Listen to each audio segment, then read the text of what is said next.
Success മീറ്റിന് വന്ന് ചേർന്നിരിക്കുകയാണ്. അതിനായി നല്ല സന്തോഷമുണ്ട്. പടം ഇറങ്ങിയിട്ട് നല്ല ജെനുവൻ ഓണസ്റ്റ് റെസ്പോൺസസ് ഒക്കെയാണ് കിട്ടിയിരിക്കുന്നത്. റിവ്യൂവേഴ്സ് ആയാലും മീഡിയക്കാരായാലും എല്ലാവരും പടം കണ്ടിട്ട് നല്ല ഇഷ്ടപ്പെട്ടിട്ട് നല്ല ഓണസ്റ്റ് റെസ്പോൺസ് ആണ് കൊടുത്തത്. അപ്പൊ അതിന് നല്ല സപ്പോർട്ടിന് നല്ല വലിയ നന്ദിയുണ്ട്. And we are very happy with all the responses. So അതിനായി big thanks from me and the team and we are very very happy. So നമുക്കിപ്പോൾ പ്രസ് മീറ്റ് സ്റ്റാർട്ട് ചെയ്യാം. സ്ക്രിപ്റ്റിലുണ്ടായിരുന്നു. അതിലേറെ വിശ്വാസം എനിക്ക് മുസ്തഫയിലുണ്ടായിരുന്നു. മുസ്തഫ എന്ന സംവിധായകൻ ഞാൻ വർക്ക് ചെയ്തിട്ടുണ്ട്. ഒരു പരസ്യചിത്രത്തിലാണ് ആദ്യം മുസ്തഫയുടെ കൂടെ വർക്ക് ചെയ്യുന്നത്. അന്ന് മുതൽ എനിക്ക് മുസ്തഫ ആരാകും, എവിടെ എത്തും, ഇതൊരു ജേർണിയുടെ തുടക്കം മാത്രമാണ്. രണ്ടാമത്തെ സിനിമയായുള്ളൂ. ഒരു വണ്ടേഴ്സ് തരാൻ പറ്റുന്ന ഒരു സംവിധായകനാണ്. അപ്പോൾ ആ സിനിമയിൽ എത്തിപ്പെടാൻ കഴിഞ്ഞ സ്ക്രിപ്റ്റ് വായിച്ചപ്പോൾ മുതൽ ഇത് വിജയിക്കുമെന്നുള്ള കാര്യത്തിൽ എനിക്ക് ഒരു സംശയം ഉണ്ടായിരുന്നില്ല. സിനിമ ഇറങ്ങുന്നതിന് തലേന്ന് ഞാൻ ഫേസ്ബുക്കിൽ ഒരു കുറിപ്പിട്ടിരുന്നു. ഇങ്ങനെയൊക്കെ ആയിരിക്കും റിവ്യൂസ് വരിക, മേക്കിങ്ങിനെ കുറിച്ച് ആൾക്കാർ പറയും, BGM കുറിച്ച് പറയും എന്നൊക്കെ. സിനിമ കാണാതെയാണ് ഞാൻ എഴുതിയത്. ഞാൻ മധുരയിലെ ഷൂട്ടിംഗ് ആയിരുന്നു. പക്ഷെ അതേ റിവ്യൂസാണ് എല്ലാവരും പിന്നീട് പറഞ്ഞു തുടങ്ങിയത്. അത്രയും ഉറപ്പുണ്ടായിരുന്നു ഈ സിനിമയെക്കുറിച്ച്. പിന്നെ എൻ്റെ കഥാപാത്രം എൻ്റെ കരിയർ ബെസ്റ്റാണ്. രമാദേവി എന്ന് പറയുന്ന ഒരു നെഗറ്റീവ് ഷെയ്ഡുള്ള ക്യാരക്ടറാണ്. അത് കിട്ടിയതിന് എനിക്ക് ഞാൻ തന്നെ പറഞ്ഞു, എൻ്റെ തലയിലൊക്കെ തപ്പി നോക്കിയത് എവിടെയാണ് എഴുതിയിരുന്നത്. അത്രയ്ക്ക് ഒരു എൻ്റെ പ്രായത്തിലൊക്കെ ഒരാൾക്ക് ഇങ്ങനൊരു കഥാപാത്രം കിട്ടുക എന്ന് പറഞ്ഞാൽ ഇറ്റ്സ് എ ബ്ലെസ്ഡ് മൊമെൻറ്റ്. അത് ആൾക്കാർ സ്വീകരിച്ചു. എന്നെ കൊല്ലണം, ഇടിക്കണം എന്നൊക്കെ പറയുന്നുണ്ടായിരുന്നു. എൻ്റെ AD ലോപ്പസിൻ്റെ അമ്മയൊക്കെ പച്ചയ്ക്ക് ചീത്ത വിളിച്ചോന്ന് പറയുന്നത് കേട്ടോ. ഭയങ്കര സന്തോഷമായി. ഒരാൾ ചീത്ത വിളിക്കുമ്പോൾ സന്തോഷം വരുന്നത് ആദ്യമായിട്ട്. ഒരുപാട് പേര് ചീത്ത വിളിച്ചു. അപ്പോൾ അതൊക്കെ വലിയ സന്തോഷമായിരുന്നു. വെച്ചാൽ ക്യൂട്ടായിരുന്നു എന്നൊക്കെ പറഞ്ഞൊക്കെ തീർച്ചയായിട്ടും ഭയങ്കര നെഗറ്റീവായിട്ട് ഇടി തരണം, കൊല്ലണം, ഇവരെ അതൊക്കെ പറഞ്ഞ് ഭയങ്കര ചീത്ത വിളിക്കാനൊക്കെ തോന്നി എന്ന് പറഞ്ഞു. വലിയ സന്തോഷം. അപ്പോൾ അതാണ് എനിക്ക് പറയാനുള്ളത്. പിന്നെ അതിനെക്കാട്ടി ഞങ്ങൾ കുറച്ച് എക്സ്പീരിയൻസ്ഡ് ആക്ടേഴ്സിനെ മറ്റേതെങ്കിലും എവിടെയെങ്കിലുമൊക്കെ സിനിമ കണ്ടാലും ഞങ്ങളുടെയൊക്കെ പേര് ചിലപ്പോൾ പറഞ്ഞു വരും. പക്ഷേ ഈ കുട്ടികളുടെ പ്രകടനമാണ് ഇതിൻ്റെ ഹൈലൈറ്റ്. ഇവർ ജീവൻ മരണ പോരാട്ടം എന്ന് വെച്ചാൽ ഈ ഒരു റോപ്പോ അങ്ങനെയുള്ള സേഫ്റ്റി മെഷേഴ്സ് ഒന്നും ഇല്ലാതൊക്കെ ഫൈറ്റ് ചെയ്തിട്ടുണ്ട്. ഈ നാലല്ല, എൻ്റെ മകനെ കൂടെ ചേർത്ത് പറയാം. എൻ്റെ മകനായിട്ട് ഇതിനകത്ത് അഭിനയിക്കുന്ന അക്ഷയുടെ ക്യാരക്ടറുള്ള അക്ഷയ് രാഹുൽ എന്ന് പറഞ്ഞ ക്യാരക്ടറാണ്. തിയേറ്റർ ആക്ടറാണ്. ഫസ്റ്റ് ഫിലിമാണ്. അങ്ങനെ നോക്കുമ്പോൾ 7 പുതുമുഖങ്ങൾ. ഇവരുടെ പ്രകടനം തിയേറ്ററിൽ കാണാതെ പോകരുത് എന്നുള്ളതായിരുന്നു എൻ്റെ ഏറ്റവും വലിയ കൺസേൺ. അത് ഇനിയും അതൊരു സ്വപ്നമായിട്ട് തന്നെയാണ്. ഇനിയും കാണാനുള്ളവർ മുഴുവൻ തിയേറ്ററിൽ കണ്ടിട്ട് തന്നെ ഈ സിനിമ പോകാൻ പാടുള്ളൂ. കാരണം അപ്പോഴേ ഇവരൊക്കെ ആരാണെന്ന് അറിയുള്ളൂ. അന്വേഷിച്ച് പിടിച്ച് ഇവരുടെയൊക്കെ മുഖം നിങ്ങൾ ഓർത്ത് വയ്ക്കും. അതാണ് ആ മെറിറ്റ്.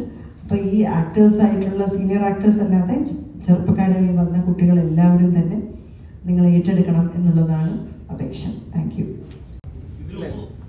നമ്മളെല്ലാവരും നായകന്മാരാണ്.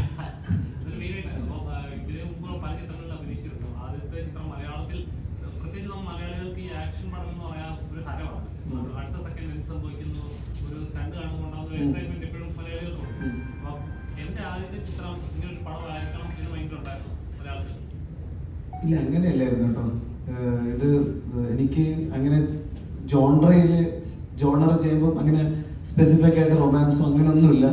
ഇത് മുസ്തൂക്കയോട് വർക്ക് ചെയ്യാനുള്ള എക്സൈറ്റ്മെന്റിൽ മുസ്തൂക്കയുടെ ടീം, പിന്നെ നമ്മളെല്ലാവരുമായിട്ട് മീറ്റ് ചെയ്തപ്പോൾ അത് കഴിഞ്ഞിട്ടുള്ള ഒരു ബോണ്ട്, അതായിരുന്നു. എനിക്ക് അങ്ങനെ സ്പെസിഫിക് ജോണർ ഒന്നുമില്ല. പക്ഷെ എനിക്ക് എല്ലാം ചെയ്യണമെന്ന് ആഗ്രഹമുണ്ട്. എല്ലാം ജോണർ എക്സ്പ്ലോർ ചെയ്യണമെന്ന് ആഗ്രഹമുണ്ട്. മാക്സിമം എഫേർട്ട് ഇടണമെന്നുള്ളത് നമ്മളൊരു ടോട്ടൽ ടീമിന്റെ ഒരു തീരുമാനമായിരുന്നു. പിന്നെ കോംപ്രമൈസ് ചെയ്തിട്ടുണ്ട് കുറെയൊക്കെ. പക്ഷെ അത് കോംപ്രമൈസ് ചെയ്യാത്തൊരു വേർഷനാണ് നമ്മൾ തിയേറ്ററിലേക്ക് വന്നതെന്ന് മാത്രം. അതാണ് നിങ്ങൾ ഓഡിയൻസ് കണ്ടത്. കാരണം കോംപ്രമൈസ് ചെയ്യാന്ന് പറഞ്ഞാൽ ചിലപ്പോൾ നമ്മൾ യാത്രക്കിടയിൽ വണ്ടിന്റെ ടയർ പൊട്ടുന്നത് പോലും ഈ ഒരു പ്രതിസന്ധികൾക്ക് കാരണമായിരുന്നു പലതും. ആ സമയത്തിന് അവിടെ എത്തൂല, അല്ലെങ്കിൽ അവിടെ വേണ്ട കാര്യങ്ങൾ സെറ്റാക്കി എടുക്കാൻ പറ്റില്ല എന്നൊക്കെ പറഞ്ഞ കുഞ്ഞു കുഞ്ഞു കാര്യങ്ങൾ. പക്ഷെ ഈ പറഞ്ഞ പോലെ എല്ലാവരും മാക്സിമം എഫേർട്ട് ഇടുക എന്നുള്ളത് ഞങ്ങളുടെ ഒന്നിച്ചുള്ള തീരുമാനമായിരുന്നു. അത് പ്രൊഡക്ഷന്റെ ഭാഗത്തുനിന്നും അങ്ങനെ ഒരു സപ്പോർട്ടായിരുന്നു ഉണ്ടായിരുന്നു. 150ഓളം പുതുമുഖങ്ങൾ ഈ മൂവിയിൽ വന്നിട്ടുണ്ട്. അവരെ വെച്ചിട്ടാണ് ഈ മൂവി പുൾ ഓഫ് ചെയ്തിരിക്കുന്നത്. ഇത്രയധികം ഒരു സക്സസിലേക്ക് പോകുമെന്നൊക്കെ പ്രതീക്ഷിച്ചിട്ടുണ്ടായിരുന്നു? ടു ബി ഓണസ്റ്റ്, സക്സസ് എന്ന് പറഞ്ഞാൽ സക്സസിനെ കുറിച്ചല്ല, നമ്മള് വിജയപരാജയങ്ങളെ കുറിച്ചായിരുന്നില്ല ഞങ്ങൾ ബോധരായത്. നമ്മള് ഈ പറയുന്ന പോലെ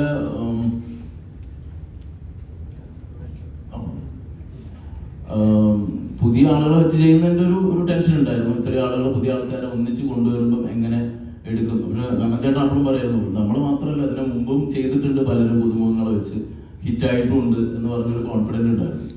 അതുകൊണ്ട് അതങ്ങനെ കണ്ടുള്ളത്. സാർ അതുപോലെ നമ്മുടെ സാധാരണഗതിയിൽ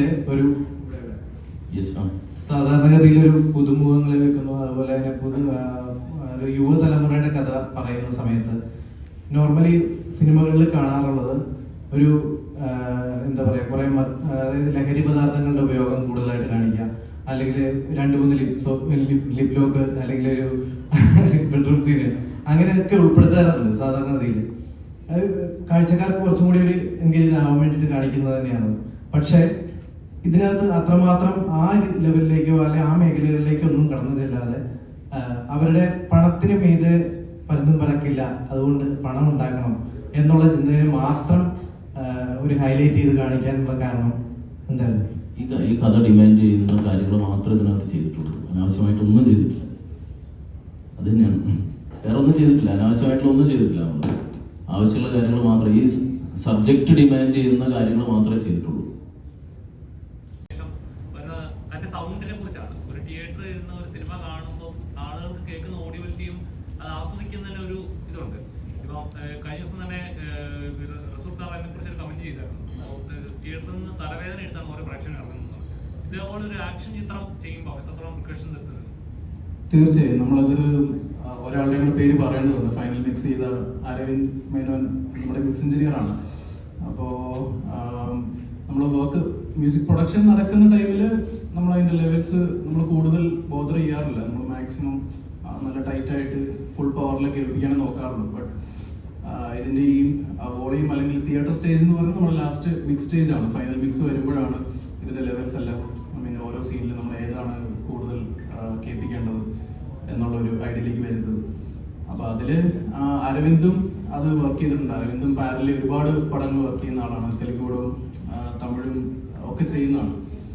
അപ്പോൾ അരവിന്ദ് എപ്പോഴും പറയുമായിരുന്നു, മലയാളി നമ്മുടെ ഓഡിയൻ അടിപൊളിയാണ്, ക്വാളിറ്റി ഓഡിയനാണ്, നമുക്കത് ഭയങ്കര ലൗഡ് ആക്കുന്നതിൽ അർത്ഥമില്ല എന്ന് വളരെ കറക്റ്റായിട്ടുള്ള ക്ലാരിറ്റി ഉണ്ടായിരുന്നു. നമ്മൾ മിക്സിന്റെ സമയത്ത് ആ ക്ലാരിറ്റി ഉണ്ടായിരുന്നു. അപ്പം നമ്മൾ കൊടുക്കാൻ പറ്റാവുന്ന എന്നാൽ നമുക്ക് എല്ലാവർക്കും കേൾക്കാൻ ഓക്കെ ആയിട്ടുള്ള ഒരു ലെവലിലേ നമ്മൾ പിടിച്ചിട്ടുള്ളൂ. അതിൻ്റെ അപ്പുറത്തേക്ക് നമ്മൾ പോയിട്ടില്ല. നമ്മൾ ത്രൂ ഔട്ട് ദ ഫിലിം നമ്മളത് കീപ്പ് ചെയ്തിട്ടുണ്ട്. ആ ലെവൽസ് കീപ്പ് ചെയ്തിട്ടുണ്ട്. അതെ അതെ അതെ അതെ ഫിലിമും അത് തന്നെയാണ് ഡിമാൻഡ് ചെയ്യുന്നത്. കങ്കു കണ്ടിട്ടില്ല. ആക്ച്വലി ഞാൻ അതിന് വേണ്ടി മാസ്റ്റർ പീസിന് വേണ്ടി കുറച്ച് വണ്ണം വെച്ചിരിക്കുന്ന സമയത്താണ് മാസ്റ്റർ പീസ് എന്ന് പറഞ്ഞൊരു വെബ് സീരീസ് ഉണ്ടായിരുന്നത്. അതിനകത്ത് കുറച്ച് വണ്ണം വേണമായിരുന്നു. അപ്പോൾ അതിനുവേണ്ടി നല്ല വണ്ണമൊക്കെ വെച്ച് ഇരുന്നപ്പോഴാണ് പിന്നെ മുസ്തഫ എന്നോട് അങ്ങനെ വലിയ ചേഞ്ച് ഒന്നും വേണമെന്ന് പറഞ്ഞതുകൊണ്ട് ഒരു പ്രത്യേകം ഒരു ശരീരം സൂക്ഷിക്കണമെന്നൊന്നും ഞാൻ മനസ്സിലാക്കിയില്ല. പെട്ടെന്നാണ് കോസ്റ്റ്യൂം എടുക്കാൻ പോയപ്പോൾ നമ്മുടെ കോസ്റ്റ്യൂമർ നിസാർ റഹ്മത്ത് എന്നെ കണ്ടിട്ട് അയ്യോ ഇത് ഒരുപാട് വണ്ണമാണ്, ഇത് പറ്റൂല എന്ന് പറയുകയും പിന്നെ ഷൂട്ടിങ്ങിന് അധികം സമയമില്ലാതാവുകയും ചെയ്തു. അപ്പോൾ എനിക്ക് ഏറ്റവും വലിയ ചലഞ്ച് എന്ന് പറഞ്ഞാൽ ഇവർ പറയുന്ന ഒരു മെലിയണം എന്നുള്ളതായിരുന്നു. അപ്പം അതിനുവേണ്ടി ഭയങ്കരമായിട്ട് എക്സസൈസ് ചെയ്യും, ജിമ്മിൽ പോവും. അവിടെ ഞങ്ങൾ അൻപോട് കൺമണിയുടെ ഷൂട്ടിങ്ങിൻ്റെ സമയത്തായിരുന്നു. അപ്പോൾ രാവിലെ അവിടെ ജിമ്മിൽ പോവും, ഡയറ്റ് ചെയ്യും. ഏതാണ്ട് ഒരു നേരം മാത്രം ഭക്ഷണം കഴിച്ച് അങ്ങനെയൊക്കെ അത് സാലഡ് മാത്രമൊക്കെ കഴിച്ചിട്ടായിരുന്നു. വെച്ചാൽ ഉടനെ ഷൂട്ടിങ് തുടങ്ങും. അപ്പം അതിന് മുമ്പ് കുറേ വെയിറ്റ് ലൂസ് ചെയ്യണം എന്നുള്ളതുകൊണ്ട് അതായിരുന്നു ഒരു വലിയ ചലഞ്ച്. ബാക്കി എനിക്ക് അങ്ങനെ വലിയ പ്രയാസമില്ലായിരുന്നു. കാരണം സ്ക്രിപ്റ്റ് നേരത്തെ എന്നെ തന്നിരുന്നു. എപ്പോഴും ഇവർ രണ്ടുപേരും മുസ്തഫയിലും പിന്നെ കണ്ണമ്പായാലും രണ്ടുപേരും ഫോണിൽ അവൈലബിൾ ആണ്. അതിനെക്കുറിച്ച് സംശയം ചോദിക്കാനും വിളിച്ചു ചോദിക്കാനും ഒക്കെ. അപ്പം നിരന്തരമായിട്ട് ഞാനിങ്ങനെ വിളിച്ചിട്ട് ആ ഡയലോഗ് അങ്ങനെ പറയാമോ, ഈ ഡയലോഗ് ഇങ്ങനെ പറയും, ഇവരങ്ങനെ ചിന്തിക്കും, ഇവരിങ്ങനെ ചിന്തിക്കും എന്നൊക്കെ ചോദിച്ചുകൊണ്ടിരുന്നു. ഞാൻ അതിൻ്റെ ഒരു വർക്കിൽ എൻ്റെ പ്രോസസ്സ് നടന്നുകൊണ്ടിരുന്നു പാരലായിട്ട്. പിന്നെ റോണക് സേവ്യർ ഒരു ലുക്ക് ഡിസൈൻ ചെയ്തു തന്നു. അപ്പം അതിന് വേണ്ടിയിട്ട് ഒരു എന്താ പറയുക പല്ലിന് ചെറിയ ചേഞ്ച് വേണം. അപ്പം അതിൻ്റെ കാര്യങ്ങൾ. പിന്നെ അമൽ, ശാലിനി ഇവർ രണ്ടുപേരും ഹെയർ മേക്കപ്പും നമുക്ക് സെറ്റിലുണ്ടായിരുന്നു. അപ്പം ഇവരുടെ 4 പേരുടെയും ഒരു സപ്പോർട്ട്, അതായത് കോസ്റ്റ്യൂമിൻ്റെ മേക്കപ്പിൻ്റെ സപ്പോർട്ടിനെ ഭയങ്കരമായിട്ട് ഹെൽപ്പ് ചെയ്തു ക്യാരക്ടർ ചെയ്യാനായിട്ട്. പക്ഷേ രമാദേവിയെ കുറച്ച് കഴിഞ്ഞപ്പോൾ എനിക്ക് മനസ്സിലായി. അതുകൊണ്ട് ക്യാരക്ടർ പോകാതെ അവസാനം വരെ ചെയ്യാൻ ഡയറക്ടറിൻ്റെയും എഴുത്തുകാരൻ്റെയും പിന്നെ കോ ആക്ടേഴ്സിൻ്റെയും സപ്പോർട്ട്, പ്രത്യേകിച്ച് മിസ്റ്റർ സുരാജ് ഞാറുകൊണ്ട് അദ്ദേഹത്തിൻ്റെ സപ്പോർട്ട് ഓരോ പ്രാവശ്യം ഷോട്ട് കഴിഞ്ഞിട്ട് പക്ക പക്ക പക്ക പക്ക പക്ക അതിങ്ങനെ പറയും നമുക്കായിരുന്നു ചേച്ചത്. പിന്നെ പുസ്തകമായിട്ട് എനിക്ക് അങ്ങനെ ഒരു റാപ്പും ഉണ്ട്. പുസ്തകം ഞാൻ ചെയ്യുന്നത് ശരിയായാൽ പുസ്തകം കണ്ടാൽ എനിക്കറിയാം, അല്ലെങ്കിൽ പുസ്തകം വർക്കായില്ലെങ്കിൽ എനിക്ക് മനസ്സിലാവും. ഒന്നുകൂടെ എടുക്കാമോ പുസ്തകം ഒന്നുകൂടെ നോക്കിയാലോ അത് ചോദിക്കുമ്പോൾ ഞങ്ങൾക്കത് വർക്കാണ്. അങ്ങനെ അങ്ങനെ ഭയങ്കര ബ്യൂട്ടിഫുൾ ഒരു ടീമിൻ്റെ കൂടെ വർക്ക് ചെയ്തിട്ട് മതിയാവാത്തൊരവസ്ഥയിലാണ് ഞാൻ ഇരിക്കുന്നത്. കാരണം എനിക്ക് കുറച്ച് ദിവസം ഉണ്ടായിരുന്നുള്ളൂ. അപ്പോൾ അത്ര ബ്യൂട്ടിഫുൾ ഒരു ടീമാണ്. നമ്മളിപ്പോൾ വർക്ക് ചെയ്യുന്നത് മാത്രമല്ല, ഈ പിള്ളേരെ ഫ്രെയിമിൽ കാണുന്നതായിരുന്നു എൻ്റെ ഏറ്റവും വലിയ ഹൈ. ഭയങ്കര രസമായിരുന്നു അവരോട് വർക്ക് ചെയ്ത്. നമുക്ക് വീട് ഞങ്ങളെ പോലുള്ളവർക്ക് അങ്ങനെ കിട്ടാറില്ല. പരീക്ഷിച്ചാൽ ഇവരൊക്കെ ഇപ്പൊ എന്നെ ഇങ്ങനെ ഈ രൂപത്തിൽ കണ്ടാൽ ഇവര് രമാദേവി ആവാൻ സാധ്യതയുണ്ടോ എന്ന് ചിന്തിക്കുന്നവർ കുറവായിരിക്കും. അപ്പൊ എന്നെ കാണുമ്പോൾ പെട്ടെന്ന് എന്നെ ഒരു ഡോക്ടറാക്കും, ഒരു സ്വീറ്റ് ഒരു അമ്മയാക്കും. അങ്ങനെ അല്ലാത്ത ക്യാരക്ടേഴ്സ് എനിക്ക് ചെയ്യാൻ പറ്റുന്ന എക്സ്പ്ലോർ ചെയ്യുന്ന ഡയറക്ടേഴ്സ് എഴുത്തുകാർ വന്നാലേ നമുക്ക് രക്ഷയുള്ളൂ. നമുക്ക് ചെയ്ത് വീട്ടിലിരുന്ന് ചെയ്ത് കാണിച്ചു കൊടുക്കാൻ പറ്റില്ലല്ലോ. ഇങ്ങനെയൊക്കെ ചെയ്ത് ഒരാൾ തന്നാൽ ധൈര്യമായിട്ട് തരപ്പോഴല്ലേ നമുക്ക് നമ്മളെ എക്സ്പ്ലോർ ചെയ്യാൻ പറ്റും. അതാണ് ആക്ടേഴ്സിന്റെ ഏറ്റവും വലിയ ഒരു കുഴപ്പം. എല്ലാ പ്രാവശ്യവും നമ്മൾ ആഗ്രഹിച്ചാൽ പോരാ, വേറൊരാൾ നമ്മളെ ട്രസ്റ്റ് ചെയ്തോന്ന് തന്നാലേ നമുക്ക് പ്രൂവ് ചെയ്യാൻ പറ്റുള്ളൂ. അപ്പൊ അത് ഓരോ ആക്ടറിന്റെയും ഡ്രീമാണ്. അത് എനിക്ക് ലഭിച്ചു. പക്ഷെ മലയാളത്തില് സീനിയർ വേഷങ്ങൾ ചെയ്യുന്ന ഇപ്പം ലളിത ചേച്ചി, സുകാര്യമ്മ എന്നൊക്കെ പറയുന്ന പോലെ അത്രയും തന്നെ ടാലന്റഡ് ആയിട്ട് ഒരുപാട് പേര് ഇപ്പോഴും ഉണ്ട്. പക്ഷെ അവരെ വിശ്വസിച്ച് അവരിലേക്ക് ക്യാരക്ടേഴ്സ് എത്തുമ്പോൾ നമുക്ക് ഈ ആണുങ്ങളുടെ ഒരു നീണ്ട നിര പറയും. ഇപ്പൊ ഇന്ത്യയിൽ മുഴുവൻ പേരും പറയുകയാണെങ്കിൽ എല്ലാ ആൾക്കാരും ഫഹദ് തൊട്ട് എല്ലാ ആക്ടേഴ്സിനെയും എടുത്ത് പറയും. പക്ഷെ സ്ത്രീകളെ കുറിച്ച് അങ്ങനെ പറയുന്നില്ല. നമുക്ക് ക്യാരക്ടേഴ്സ് തന്ന് പരീക്ഷിച്ച ഒരു വലിയ നിര ഓഫ് സ്ത്രീകളെയും കൂടെ കേരളത്തിൽ നിന്ന് നമുക്ക് മുന്നോട്ട് വെക്കാൻ ഉണ്ടാവും. മലപ്പുറത്ത് ഒഴിച്ച് ബാക്കി എല്ലാവരും ഈ സിനിമ നല്ല എന്ന് പറയുന്നത് എത്ര കമന്റ് ഞാൻ വായിച്ചത് അറിയാം. സ്ഥിരമായിട്ട് വരുന്ന ഒരു കാര്യമാണ്. ഇത് വന്നില്ലേ മോനെ എന്നുള്ളതാണ് എൻ്റെ ലൈൻ. വന്നില്ലേ മലപ്പുറത്ത് ഒഴികെ ബാക്കി എല്ലാവരും നന്നായിരുന്നു എന്ന് പറയുന്നത്, കമന്റ് വന്നില്ലേ ഇതുവരെ എന്ന് പറയുന്നതാണ് എൻ്റെ ഒരു മാനസികാവസ്ഥ. കാരണം അത് ഭീഷ്മപർവ്വത്തിലുണ്ടായിരുന്നു, അത് കഴിഞ്ഞ് അത് ARM അതുണ്ടായിരുന്നു, RDX അതുണ്ടായിരുന്നു, മാസ്റ്റർ പീസിൽ അതുണ്ടായിരുന്നു. എല്ലാത്തിനകത്തും ഈ ഒരു ലൈൻ ഒരു 10 പേരെങ്കിലും പറയും. ഇതിലും വന്നു. അപ്പൊ അത് എന്നെ സംബന്ധിച്ച വിഷയമേ അല്ല. പക്ഷെ ഈ സിനിമ ഞാൻ ആദ്യമേ പറഞ്ഞതുപോലെ ഇത് ഏറ്റവും സ്പെഷ്യൽ ആവുന്നത് സുരാജ് സാറിനെ പോലെയുള്ളവരെ കൊണ്ടല്ല. ഇത് എപ്പോ കണ്ടാലും കുറെ പുതിയ പിള്ളേർ അഭിനയിച്ചാൽ ഇവര് ഭയങ്കര വ്യത്യാസമായിട്ടുള്ള വേറൊരു ക്യാരക്ടർ ചെയ്തു കേട്ടോ, ഇല്ല നന്നായിരുന്നു എന്ന് പറഞ്ഞിട്ട് അത് പോവും. പക്ഷെ ഇവരുടെ പെർഫോമൻസ് തിയേറ്ററിൽ ഇവര് പെർഫോം ചെയ്തത് മിസ് ചെയ്ത് പോയാൽ ഇവരെ ചിലപ്പോൾ ഓർക്കൂല. OTT-യിൽ വന്ന അല്ലെങ്കിൽ നിങ്ങൾ ചെറിയൊരു ഫോണിൽ കണ്ടാൽ ഇവര് എന്താണ് സ്ക്രീനിൽ ചെയ്തു വെച്ചിരിക്കുന്നതെന്ന് മിസ്സാവും. അത് സംഭവിക്കരുത്. അപ്പൊ നമ്മൾ ചില സിനിമകളെ വിശ്വസിക്കും. ഇപ്പൊ ഞാൻ പ്രതീക്ഷ പറഞ്ഞത് ശരിയാണ്. ഇപ്പൊ ഞാൻ ചില സിനിമയിൽ ഇന്റർവ്യൂവിന് എനിക്ക് അഭിനയിക്കാൻ തുടങ്ങുമ്പോൾ എനിക്ക് ചിലപ്പോൾ അറിയാം ഈ സിനിമ വർക്കാവും. അങ്ങനെ ഞാൻ പറയാനുള്ള സിനിമകളെല്ലാം വർക്കായിട്ടുണ്ട്. ഭീഷ്മപർവ്വത്തിനെ കുറിച്ച് ഞാൻ പറഞ്ഞിട്ടുണ്ട്, RDX-നെ കുറിച്ച് ഞാൻ പറഞ്ഞിട്ടുണ്ട്, ARM-നെ കുറിച്ച് ഞാൻ പറഞ്ഞിട്ടുണ്ട്. അത് സിനിമയുടെ 2 ദിവസം മുമ്പ് എഴുതുന്ന നോട്ടായിരിക്കും. അത് അങ്ങനെ വർക്കായിട്ടുണ്ട്. അത് എല്ലാ സിനിമകളെ കുറിച്ച് ഞാൻ പറയാറുമില്ല. ചിലപ്പോൾ അതെൻ്റെ ഒരു ബിലീഫാണ്. എനിക്കത് ആ സിനിമയിൽ ട്രാൻസ്പയർ ചെയ്യുന്ന ഒരു എനർജി കൊണ്ട് നമ്മൾ പറയുന്നതാണ്. അതങ്ങനെ അത് വരും, ചില സമയത്ത് അങ്ങനെ വന്നു പോകും. അത്ര വേണ്ടായിരുന്നു എന്ന് പറഞ്ഞ ആൾക്കാരുണ്ട്, അത് പോരായിരുന്നു എന്ന് പറഞ്ഞ ആൾക്കാരുണ്ട്. സത്യം പറഞ്ഞാൽ എനിക്ക് കാണുമ്പോൾ കുറച്ച് ബുദ്ധിമുട്ട് ഉണ്ടായിട്ടുണ്ടായിരുന്നു. അത് ഷൂട്ട് ചെയ്യുന്ന സമയത്താണെങ്കിലും എഡിറ്റിലാണെങ്കിലും മിക്സിംഗ് ടൈമിൽ ഫൈനൽ സമയത്താണെങ്കിലും. പക്ഷെ അത് ആ സബ്ജക്ട് ഡിമാൻഡ് ചെയ്യുന്നതുകൊണ്ട് മാത്രമാണ് നമ്മളത് അങ്ങനെ വെച്ചത്.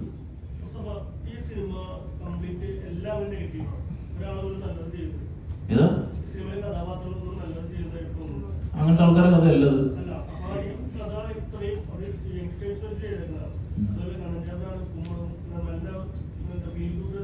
അതെ അതെ.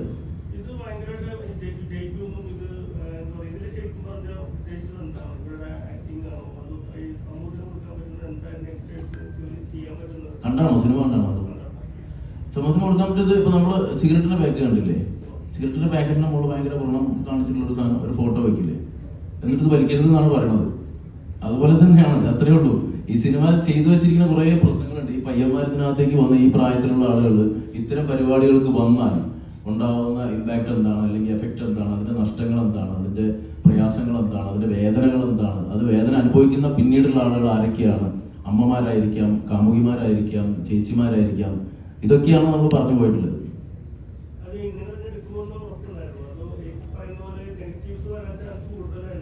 ഇല്ല, നമ്മൾ ഇങ്ങനെ ഉദ്ദേശിച്ചാണല്ലോ സിനിമ എടുക്കുന്നത്. അപ്പൊ അത് തന്നെയല്ലേ ജനങ്ങൾക്ക് കിട്ടേണ്ടതും. കിട്ടിയിട്ടുണ്ടെന്നാണ് എനിക്ക് തോന്നുന്നത്. കമന്റ്സുകളിലും അഭിപ്രായങ്ങളിലും ഒക്കെ അങ്ങനെ അത് തന്നെയാണ് എഫക്ട് ചെയ്തിട്ടുള്ളതെന്ന് തോന്നുന്നു.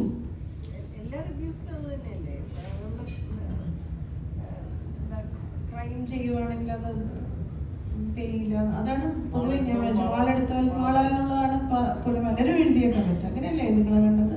ഞാൻ കണ്ടത് മിക്കവാറല്ല നമ്മള് കണ്ടതല്ലേ നിങ്ങൾ എഴുതുള്ളൂ.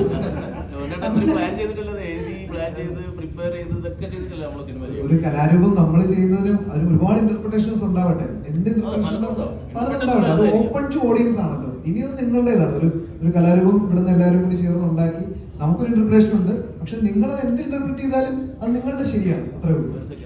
ഇതേ ക്വസ്റ്റ്യൻ കപ്പേള ചെയ്തപ്പോ ലാസ്റ്റില് അന്നാമേനൊരു ഡയലോഗ് ഉണ്ട്, എനിക്ക് കടൽ കാണിച്ചു തരുമോ എന്ന് ചോദിക്കുന്നു സാർ. ഒരുപാട് വിമർശനങ്ങൾ കേട്ടതാണ്. അതിനേക്കാളേറെ പ്രശംസ കേട്ട ഒരു ഡയലോഗ് അത്. കാരണം ആ സിനിമ അത്രയും ടോട്ടൽ നരേറ്റ് ചെയ്ത് പോകുമ്പോൾ ആ ഡയലോഗ് പറയുമ്പോൾ എൻ്റെ ഉള്ളിൽ എനിക്കൊരു ഫീൽ ഉണ്ട്.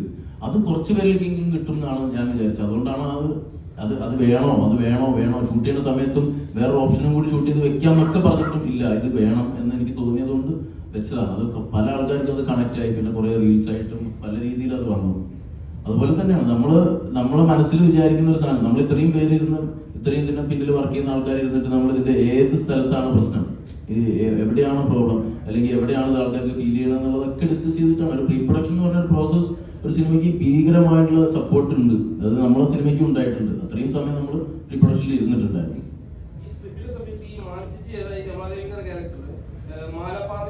അങ്ങനൊന്നുമില്ല, നമ്മൾ ചൂസ് ചെയ്യുന്ന അങ്ങനൊന്നുമില്ല. എല്ലാം എനിക്ക് ഇഷ്ടമാണ്. ഇപ്പൊ പഠിച്ചുകൊണ്ടിരിക്കുന്നുണ്ട്, അതിനായിട്ട് എനിക്ക് കുറച്ചും കൂടെ ഫ്രീ ടൈം കിട്ടുന്നത് കണ്ടന്റ് ക്രിയേഷൻ ആണ്. അത് പാഷനോടാണ് ഞാൻ ചെയ്യുന്നത്. പിന്നെ ആക്ടിങ് ആയാലും എനിക്ക് ആക്ച്വലി ഞാൻ ജെന്യുവൻ ആയിട്ട് എൻജോയ് ചെയ്യുന്നതാണ്. എനിക്ക് പഠിച്ചു കഴിഞ്ഞിട്ട് കുറച്ചും കൂടെ ഓപ്പർച്യൂണിറ്റീസ് കിട്ടുകയാണെങ്കിൽ ഞാൻ ഡെഫിനറ്റ്ലി അത് ചെയ്യും. പിന്നെ പ്രൊഡക്ഷനിൽ ഞാൻ ഇപ്പോഴാണ് കയറി ഞാൻ പപ്പയുടെ വർക്ക് ചെയ്ത് തുടങ്ങിയത്. സോ അത് ആക്ച്വലി ഫസ്റ്റ് ടൈം ഭയങ്കര ചാലഞ്ചിങ് ആയിരുന്നു. പിന്നെ പഠിച്ച് വന്നപ്പോൾ എനിക്ക് മനസ്സിലായി തുടങ്ങി അത് കുറെ സ്ട്രാറ്റജീസും ബിസിനസ് പ്ലാൻസ് ഒക്കെ ഉണ്ടാക്കിയാണ് ചെയ്യാൻ. അപ്പൊ വെറുതെ പുറടിച്ചില്ല. ഞാൻ വിഷ്വൽ കമ്മ്യൂണിക്കേഷൻ ഫിലിം മേക്കിംഗ് കോഴ്സാണ് ചെയ്യുന്നത്. അപ്പൊ അതില് കുറെ ഇൻട്രസ്റ്റ് ഒക്കെ കണ്ടുപിടിച്ചു, ഡയറക്ഷനിലൊക്കെ ഇൻട്രസ്റ്റ് ഒക്കെ മനസ്സിലാക്കി.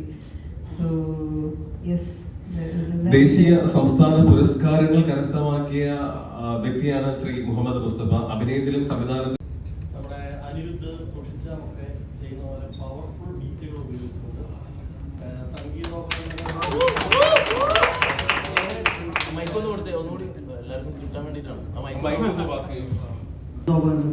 വളരെ പവർഫുൾ ബീറ്റുകൾ ഉപയോഗിച്ചുകൊണ്ട് എന്നാൽ മിതത്വത്തോട് കൂടിയിട്ട് ഈ സിനിമ ഇത്രയും മനോഹരമായുള്ള ഒരു വിഷ്വൽ അല്ലെങ്കിൽ ഒരു തിയേറ്റർ എക്സ്പീരിയൻസ് ആക്കാനായിട്ട് ഏറ്റവും കൂടുതൽ സഹായിച്ച ഒരാൾ ഇതിന്റെ മ്യൂസിക് ഡയറക്ടർ ആണെന്നാണ് ഞാൻ വിശ്വസിക്കുന്നത്. അദ്ദേഹത്തിലേക്ക് എങ്ങനെ എത്തി, അദ്ദേഹത്തെക്കുറിച്ച് രണ്ട് കാര്യങ്ങൾ പറയാമോ? അതായത് നേരത്തെ പറഞ്ഞ ഓരോ മെസ്സേജ് വരുമ്പോഴും എല്ലാ മെസ്സേജിലും മ്യൂസിക് ഡയറക്ടറെ കുറിച്ചും മ്യൂസിക്കിനെ കുറിച്ചും പരാമർശിക്കാറുണ്ട് ആളുകൾ. സിനിമ കണ്ട ആളുകൾ, അത്രയും ഗൗരവത്തിൽ സിനിമ കണ്ട ആളുകൾ ഈ പറഞ്ഞ പോലുള്ള കമന്റ്സുകൾ ചോദിച്ചിട്ടുണ്ടായിരുന്നു. ക്രിസ്റ്റിയെ കണ്ടെത്തുന്നത് നമ്മൾ ഒരുപാട് തേടി പിടിച്ച് കണ്ടെത്തിയൊന്നുമില്ല. ക്രിസ്റ്റോ, നമ്മുടെ ഭ്രമയുഗൊക്കെ മ്യൂസിക് ചെയ്ത ക്രിസ്റ്റോ ആണ് ഞാൻ ആദ്യം അപ്രോച്ച് ചെയ്തത്. അപ്പോൾ ക്രിസ്റ്റോ ഭയങ്കര തിരക്കായിരുന്നു. ക്രിസ്റ്റോ ആണ് പറഞ്ഞത് ഇങ്ങനെ ഒരാളുണ്ട്, ക്രിസ്റ്റി എന്നാണ് പേര്, അവന്റെ കുറച്ച് ട്രാക്കുകളൊക്കെ ഞാൻ അയച്ചു തരാം എന്ന് പറയുന്നു. ക്രിസ്റ്റിക്ക് നമ്പർ കൊടുക്കുന്നു, എനിക്ക് കുറച്ച് ട്രാക്കുകളൊക്കെ അയച്ചു തരുന്നു. ഞാൻ പ്രൊഡക്ഷനായിട്ട് ഡിസ്കസ് ചെയ്യുന്നു, നമ്മളത് ഫിക്സ് ചെയ്യുന്നു. ഈ ക്രിസ്റ്റി യൂസ് ചെയ്തിരിക്കുന്ന ഒറിജിനൽ സ്കോറിൽ ഒരുപാട് ഇൻസ്ട്രുമെന്റ്, ഇപ്പൊ നേരത്തെ പറഞ്ഞ പോലെ ഒരുപാട് ഇൻസ്ട്രുമെന്റ് സാധനങ്ങൾ യൂസ് ചെയ്തിട്ടുണ്ട്. ലൈവ് കുറെ സാധനങ്ങൾ ഷൂട്ട് ചെയ്തിട്ടുണ്ട്. ഒരു ദിവസം ഞാൻ ഒരു സ്റ്റുഡിയോയിൽ പോയപ്പോൾ കണ്ടത് ഒരു 35 പേര് നിന്നിട്ട് ചെണ്ട വായിക്കാനാണ്. എന്റെ കണ്ണ് തള്ളിപ്പോയി, നെഞ്ചിടിച്ചു പോയി. അതാണ് അങ്ങനത്തെ ഒരു പ്രോസസ്സിലൂടെയാണ് ഈ സിനിമയുടെ മ്യൂസിക് കമ്പോസ് ചെയ്തിട്ടുള്ളത്. അതിന്റെ റിസൾട്ടാണ് ഈ പറഞ്ഞ പോലെ വന്നുകൊണ്ടിരിക്കുന്നത്. ഒരു ആദ്യത്തെ പടം ഞാൻ ക്രിസ്റ്റിയുടെ അടുത്ത് എപ്പോഴും പറയായിരുന്നു, ക്രിസ്റ്റി ഫസ്റ്റത്തെ ചാൻസ് നമുക്ക് ഒരിക്കലേ കിട്ടുള്ളൂ. അപ്പൊ അത് മാക്സിമം എങ്ങനെ ഔട്ട്പുട്ട് ആളുകളിലേക്ക് എത്തിക്കാം എന്നുള്ളതാണ്, ആ ഒരു എഫേർട്ടാണ് ക്രിസ്റ്റിന്റെ ഭാഗത്തുനിന്നുണ്ടായത്. അത് വിജയിച്ചു, സക്സസ് ആയി എന്നുള്ളതാണ് ആളുകൾക്ക് അഭിപ്രായം പറയുന്നത്. അതിനെക്കുറിച്ച് കൂടുതൽ എന്തെങ്കിലും പറയാനുണ്ടെങ്കിൽ ക്രിസ്റ്റിക്ക് പറയാം. വേറെ പാറ്റേണിലും ത്രില്ലർ ആയിരിക്കും. അല്ല, എല്ലാത്തിലും ത്രില്ല് വേണമെന്ന് നമ്മളത് കണ്ടിരിക്കേണ്ട തിയേറ്ററിൽ. എല്ലാ കഥയ്ക്കും ഒരു ത്രില്ല് ഉണ്ടെങ്കിൽ അടിപൊളിയായിരിക്കും, അങ്ങനെ വിശ്വസിക്കുകയാണ്. അപ്പൊ അടുത്ത കഥയിൽ ഇപ്പൊ എന്ത് കുടുംബകഥയാണെങ്കിൽ അതിൽ ത്രില്ല് ഉണ്ടാവും. കോമഡി ആണെങ്കിൽ കോമഡി ത്രില്ലർ ചെയ്യാൻ ഭയങ്കര ഇൻട്രസ്റ്റ് ആണ്, ഇഷ്ടമാണ്. കോമഡി ത്രില്ലറാണ് നമ്മൾ അടുത്ത പ്ലാൻ ചെയ്യുന്നത്. അത് എപ്പോൾ നടക്കും അറിയില്ല.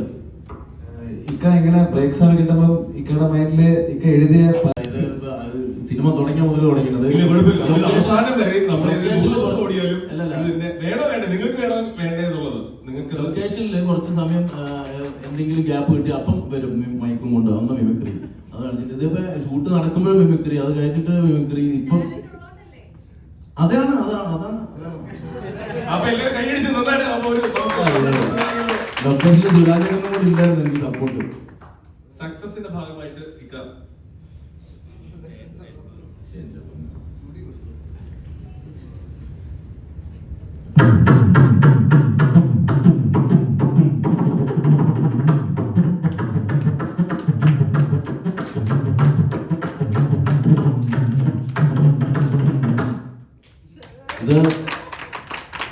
ഇത് ഈ വെഡിങ് ഫോട്ടോഗ്രാഫിക്കൊക്കെ പോണ സമയത്ത് കണ്ടിട്ടുള്ളതാണ്. ഈ പക്കമേളക്കാര് കാലികെട്ടുന്നതിന്റെ കുറച്ച് അപ്പുറത്ത് വന്ന് പക്കമേളക്കാരിരിക്കൂലേ, ഇരുന്നിട്ട് ഇവരിങ്ങനെ ചെക്ക് ചെയ്യുന്നതാണ്, ഓരോ വാദ്യോപകരണങ്ങൾ ചെക്ക് ചെയ്യുന്നതാണ്. കുറേ കാലമായിട്ട് ഞാൻ ചെയ്യാനാണ്, അത് തുരുമ്പിച്ചു തുടങ്ങി ഈ ഐറ്റം. അപ്പൊ ഈ ചെക്ക് ചെയ്യണ സമയത്ത് നാദസ്വരക്കാരപ്പുറത്തിരിക്കും, പക്കമേളക്കാരപ്പുറത്തിരിക്കും. അപ്പൊ തകില് വായിക്കുന്ന ആള് വായിച്ചുകൊണ്ടിരിക്കും.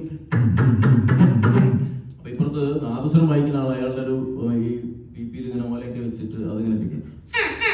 അടുത്ത ഓലെടുത്ത് വെക്കും, വേറെ ഓലെടുത്ത് വെക്കും.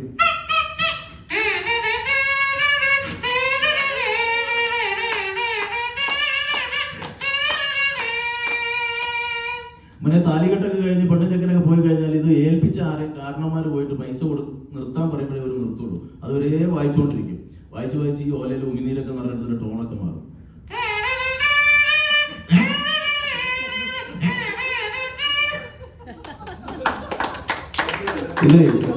ഇതൊക്കെ ഇങ്ങനെ ഒബ്സർവ് ചെയ്യുന്ന കൂട്ടത്തിൽ നോക്കി വെച്ച സാധനങ്ങളാണ്. സോറി.